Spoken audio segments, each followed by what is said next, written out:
health, a local man says his quality of life at home and at work has improved immensely thanks to new hearing aid technology.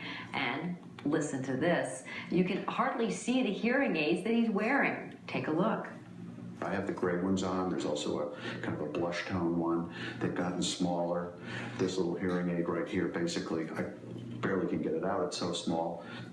And Stephen Gidley of Darien is anxious to show us the new device that helps him hear conversations clearly for the first time in about 15 years. Gidley says hearing better is good for his business. He's a builder in southwestern Connecticut. Hearing specialist Colin Chapin of Beltone Hearing Aid Center in Norwalk says that clunky hearing aids that make everything loud are a thing of the past. Chapin says this one, called the Beltone First, amplifies sounds more accurately and is the first to be controlled by an iPhone.